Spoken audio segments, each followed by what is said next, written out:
João Wesley, A Tocha Tirada do Fogo, 1703-1791.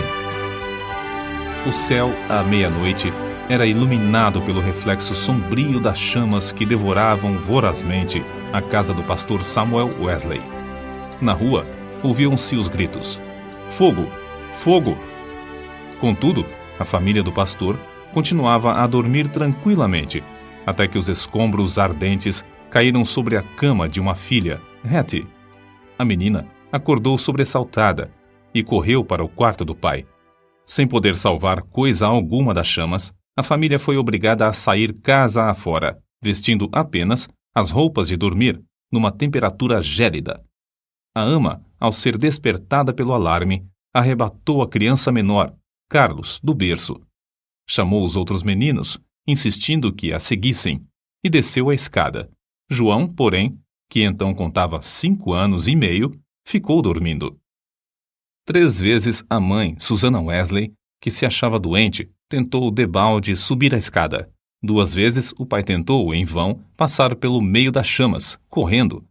Sentindo o perigo, ajuntou a família no jardim, onde todos caíram de joelhos e suplicaram em favor da criança presa pelo fogo. Enquanto a família orava, João acordou e, depois de tentar descer pela escada, subiu numa mala que estava em frente a uma janela, onde um vizinho o viu em pé. O vizinho chamou outras pessoas e juntos conceberam o plano de um deles subir nos ombros de um primeiro enquanto um terceiro subia nos ombros do segundo até alcançarem a criança. Dessa maneira, João foi salvo da casa em chamas, apenas instantes antes de o teto cair com grande fragor. O menino foi levado pelos intrépidos homens que o salvaram para os braços do pai. "Cheguem, amigos!" clamou Samuel Wesley ao receber o filhinho. "Ajoelhemo-nos e agradeçamos a Deus. Ele me restituiu todos os meus filhos. Deixem a casa arder. Os meus recursos são suficientes."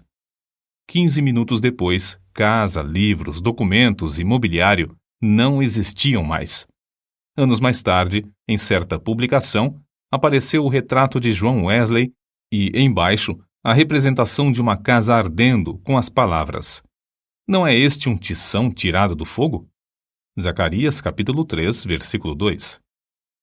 Nos escritos de Wesley foi encontrada uma referência interessante acerca desse histórico sinistro. Em 9 de fevereiro de 1750, durante um culto de vigília, cerca das 11 horas da noite, lembrei-me de que era esse o dia e a hora, havia 40 anos, em que me tiraram das chamas. Aproveitei-me do ensejo para relatar a maravilhosa providência. Os louvores e as ações de graças subiram às alturas, e grande foi o regozijo perante o Senhor. Tanto o povo como João Wesley já sabiam naquele tempo por que o Senhor o poupara do incêndio. O historiador Lecky nomeia o Grande Avivamento como sendo a influência que salvou a Inglaterra de uma revolução igual a que, na mesma época, deixou a França em ruínas. Dos 4 vultos que se destacaram no Grande Avivamento, João Wesley era o maior. Jonathan Edwards, que nasceu no mesmo ano de Wesley, faleceu 33 anos antes dele. George Whitefield, nascido 11 anos depois de Wesley, faleceu 20 anos antes dele, e Carlos Wesley continuou o seu itinerário efetivo somente por 18 anos, enquanto João continuou durante meio século. Mas a biografia deste célebre pregador, para ser completa, deve incluir a história de sua mãe, Susana. De fato, é como certo biógrafo escreveu: "Não se pode traçar a história do grande avivamento do século passado, o 1700, na Inglaterra, sem dar uma grande parte da herança merecida à mãe de João e Carlos Wesley. Isso não somente por causa da instrução que inculcou profundamente aos filhos, mas por causa da direção que deu ao avivamento. A mãe de Susana era filha de um pregador.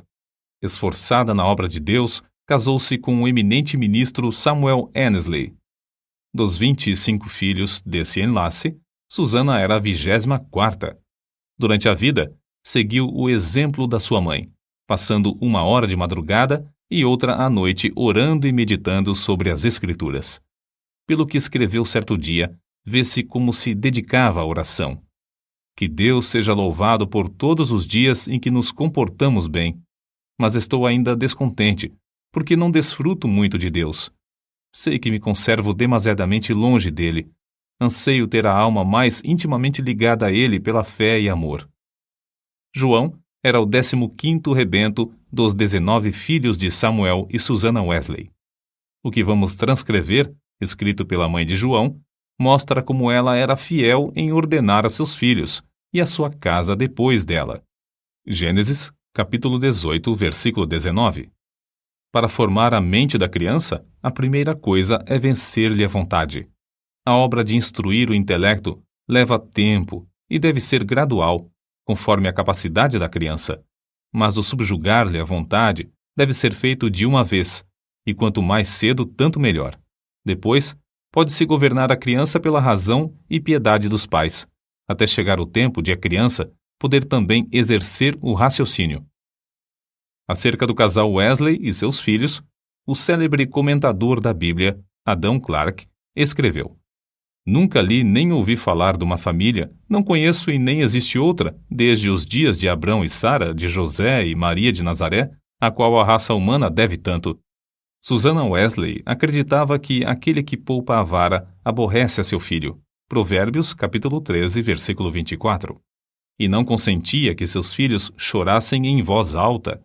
Assim, apesar de a casa estar repleta de crianças, nunca havia tempos tristonhos nem balbúrdia no lar do pastor. Um filho jamais ganhou coisa alguma chorando na casa de Susannah Wesley. Susannah marcava o 5º aniversário de cada filho como o dia em que deviam aprender o alfabeto, e todos, a não ser 2, cumpriram a tarefa no tempo marcado. No dia seguinte, a criança que completava 5 anos e aprendia o alfabeto começava o estudo da leitura, iniciando-o com o primeiro versículo da Bíblia. Os meninos no lar de Samuel Wesley aprenderam o valor que há em observar fielmente os cultos. Não há em outras histórias fatos tão profundos e atraentes como os que constam acerca dos filhos de Samuel e Susannah Wesley, pois antes de saberem ajoelhar-se ou falar, eram instruídos a dar graças pelo alimento, por meio de acenos apropriados.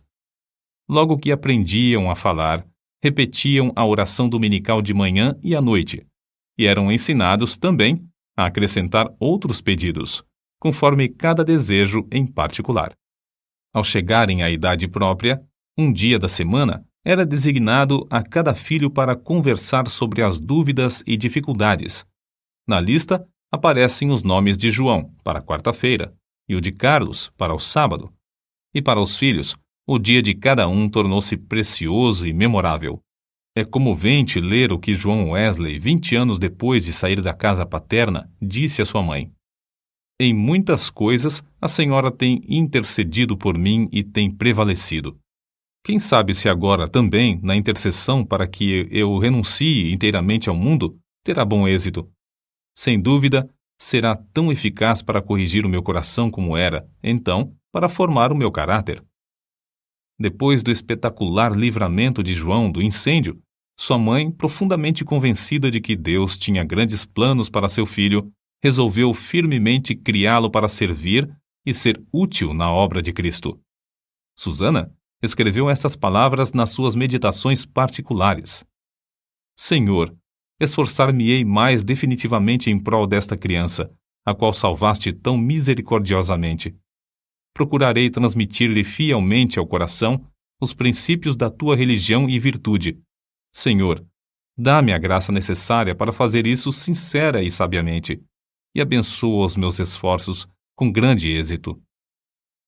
Ela era tão fiel em cumprir sua resolução que João foi admitido a participar da ceia do Senhor com a idade de 8 anos. Nunca se omitia o culto doméstico da programação do dia no lar de Samuel Wesley. Fosse qual fosse a ocupação dos membros da família ou dos criados, todos se reuniam para adorar a Deus. Na ausência do marido, Susannah, com o coração aceso pelo fogo dos céus, dirigia os cultos. Conta-se que, certa vez, quando ele prolongou a ausência mais do que de costume, 30 a 40 pessoas assistiram aos cultos no lar dos Wesley, e a fome pela palavra de Deus aumentou a ponto de a casa ficar repleta de vizinhos. A família do pastor Samuel Wesley vivia rodeada de pobreza, mas pela influência do Duque de Buckingham, conseguiu um lugar para João na Charterhouse, em Londres. Assim, o menino, antes de completar 11 anos, deixou a atmosfera fragrante de oração ardente para enfrentar as porfias de uma escola pública. Contudo, não cedeu ao ambiente de pecado de que estava rodeado. Conservava também as suas forças físicas, obedecendo fielmente ao conselho de seu pai, que corresse 3 vezes de madrugada ao redor do grande jardim da Charterhouse. Tomou como regra da sua vida, dali em diante, manter o vigor do corpo. Aos 80 anos, apesar de seu físico franzino, considerava coisa insignificante andar a pé 1,5 léguas para pregar. Conta-se um exemplo da influência que João exercia sobre seus colegas da Charterhouse. Certo dia, o porteiro sentiu falta dos meninos no terraço de recreio e foi achá-los em uma das salas, congregados em redor de João. Este contava-lhes histórias instrutivas, as quais atraíam-lhes mais do que o recreio. Acerca desse tempo, João Wesley escreveu: Eu participava de várias coisas que reconhecia como sendo pecado, embora não fossem escandalosas aos olhos do mundo. Contudo, continuei a ler as Escrituras e a orar de manhã e à noite. Baseava a minha salvação sobre os seguintes pontos. Primeiro, não me considerava tão perverso como o próximo. Segundo, conservava a inclinação de ser religioso. Terceiro, lia a Bíblia, assistia aos cultos e fazia oração. Depois de estudar 6 anos na Charterhouse, Wesley cursou em Oxford, tornando-se proficiente no latim, grego, hebraico e francês. Mas seu interesse principal não era o intelecto.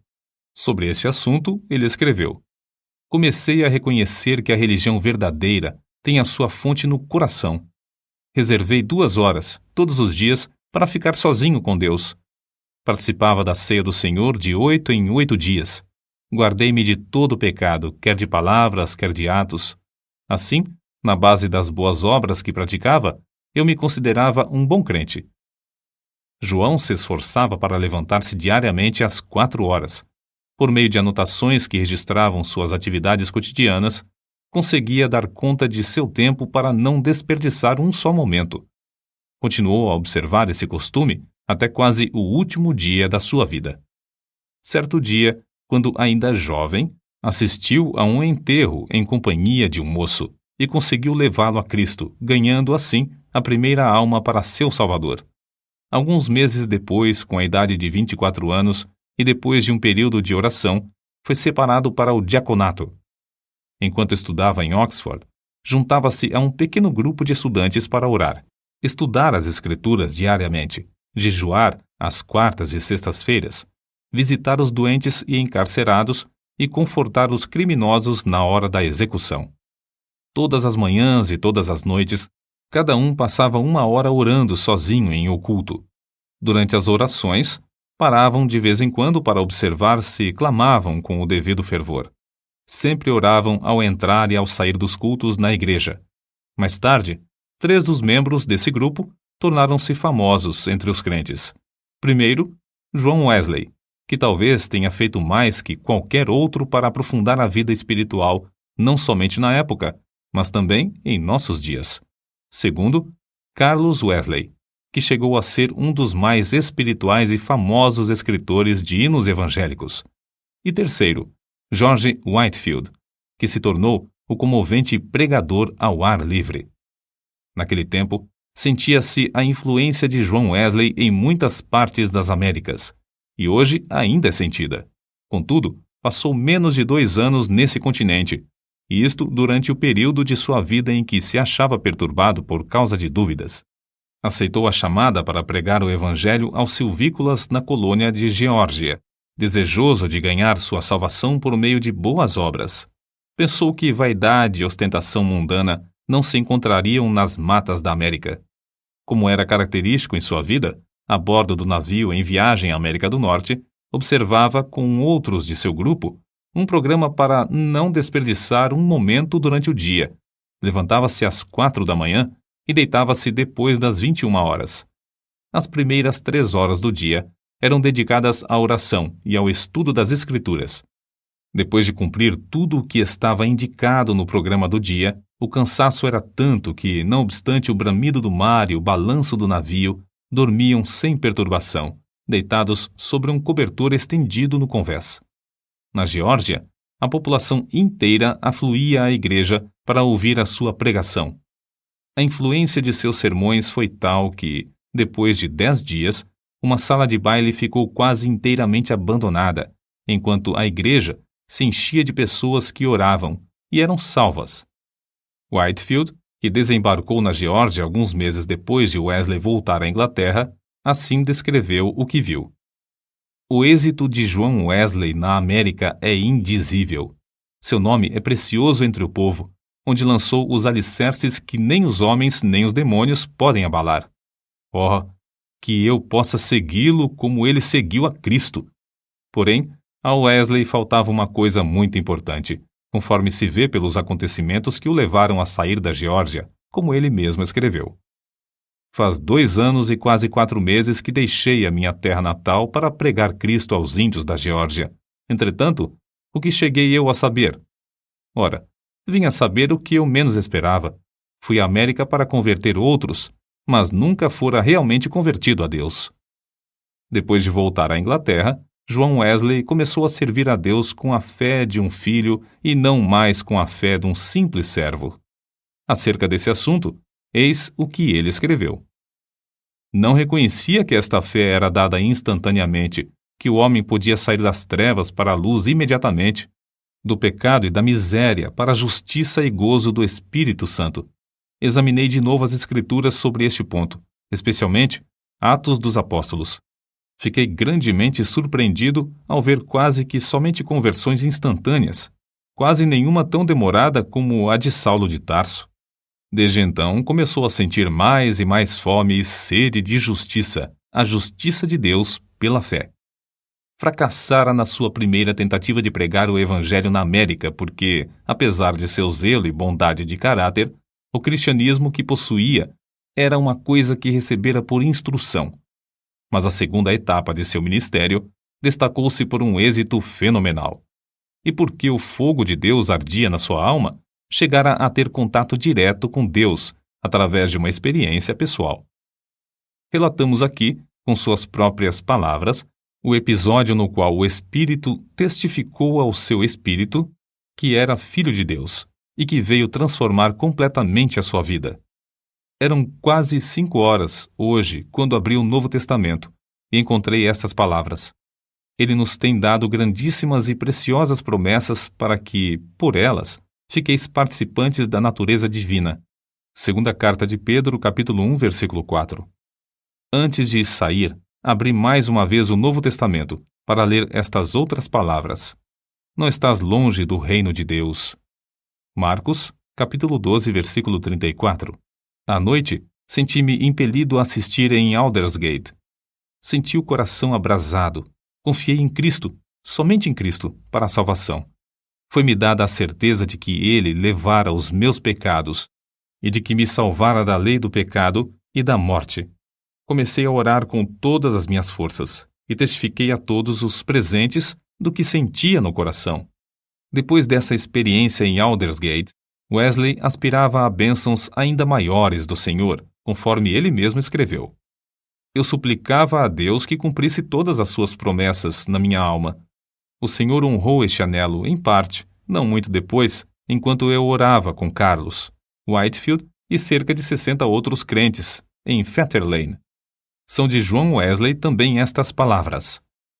Cerca de 3 horas da madrugada, enquanto perseverávamos em oração, Romanos capítulo 12, versículo 12, o poder de Deus nos sobreveio de tal maneira que bradamos impulsionados de grande gozo, e muitos caíram ao chão.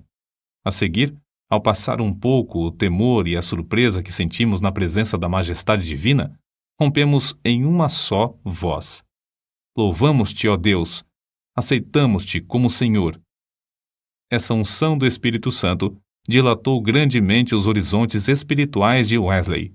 O seu ministério tornou-se excepcionalmente frutuoso, e ele trabalhou ininterruptamente durante 54 anos, com o coração abrasado pelo amor divino. Um pastor prega, em média, 100 vezes por ano, mas João Wesley pregou cerca de 780 vezes por ano, durante 54 anos. Esse homenzinho de apenas 1,66 m de altura e pesando menos de 60 quilos, dirigia-se a grandes multidões e sob as maiores provações. Quando as igrejas lhe fecharam as portas, levantou-se para pregar ao ar livre. Embora enfrentasse a apatia espiritual quase geral dos crentes, a par de uma onda de devassidão e crimes no país inteiro, multidões de 5.000 a 20.000 afluíam para ouvir seus sermões. Tornou-se comum, nesses cultos, os pregadores acharem-se tão angustiados que gritavam e gemiam. Se materialistas célebres, tais como Voltaire e Thomas Paine, gritaram de convicção ao se encontrarem com Deus no leito de morte, não é de admirar que centenas de pecadores gemessem, gritassem e caíssem ao chão como mortos, quando o Espírito Santo os levava a sentir a presença de Deus. Multidões de perdidos, assim, tornavam-se novas criaturas em Cristo Jesus nos cultos de João Wesley. Muitas vezes, os ouvintes eram levados às alturas de amor, gozo e admiração. Recebiam também visões da perfeição divina e das excelências de Cristo, até ficarem algumas horas como mortos. Ver Apocalipse capítulo 1, versículo 17. Como todos os que invadem o território de Satanás, os irmãos Carlos e João Wesley tinham de sofrer terríveis perseguições.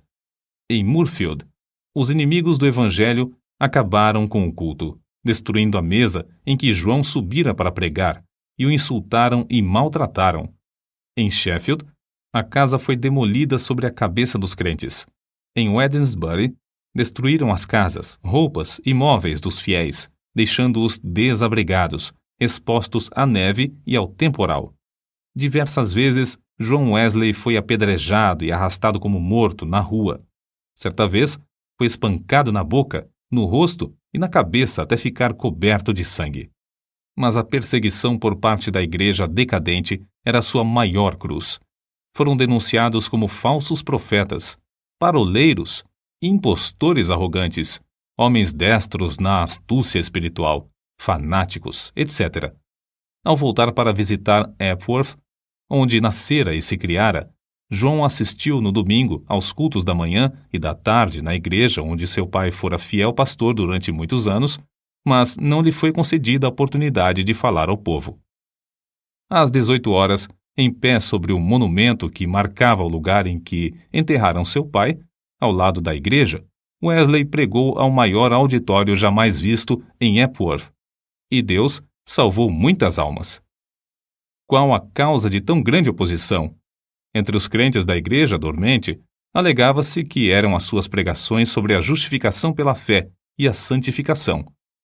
Os descrentes não gostavam dele porque levou o povo a se levantar para cantar hinos às 5 da madrugada.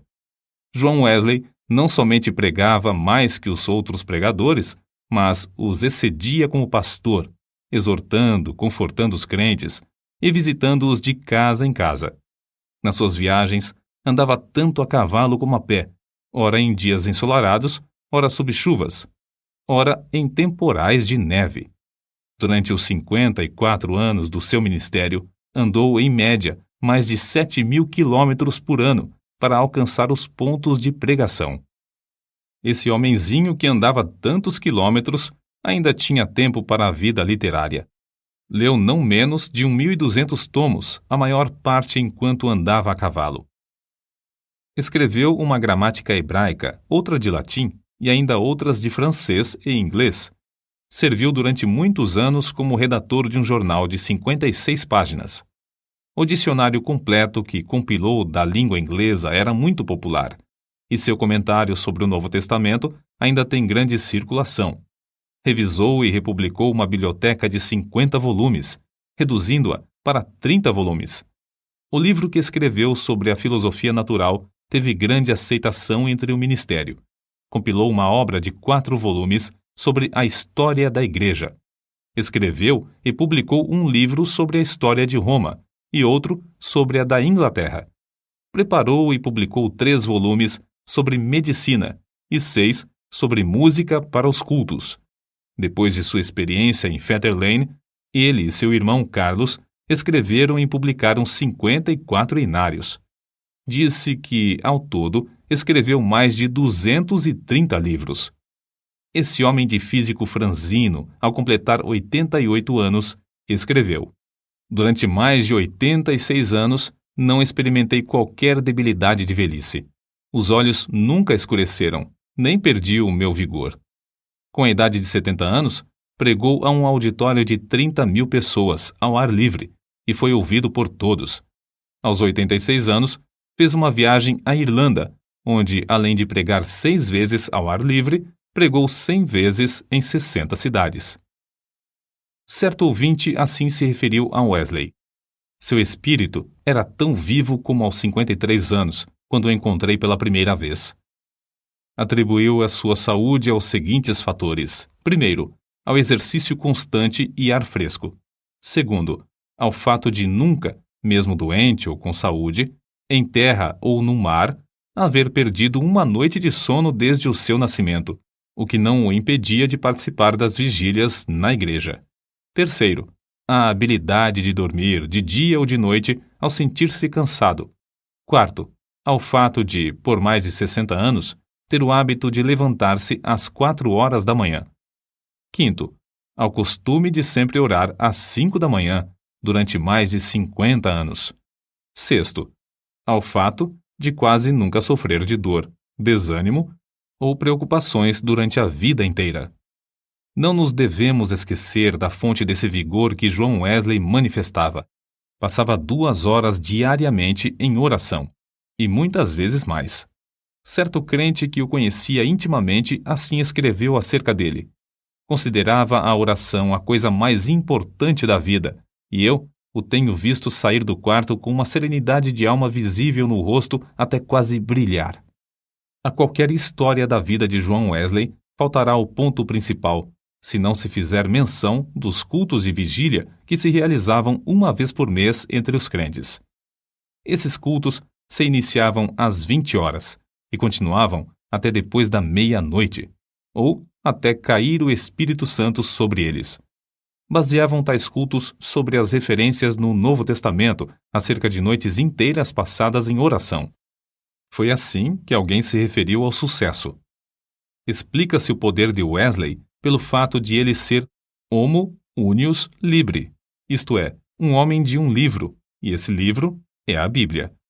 Pouco antes da sua morte, escreveu: "Hoje passamos o dia em jejum e oração para que Deus alargasse a sua obra. Só encerramos depois de uma noite de vigília, na qual o coração de muitos irmãos foi grandemente confortado." No diário de John Wesley, há diversas anotações sobre oração e jejum.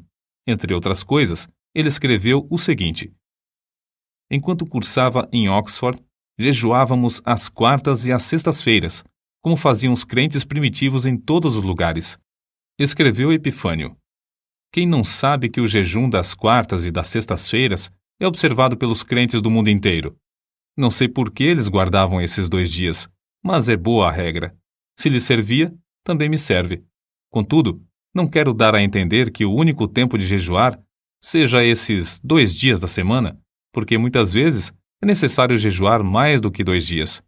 É necessário permanecer sozinho e na presença de Deus enquanto jejuamos e oramos, para que Deus possa mostrar-nos a sua vontade e dar-nos direção.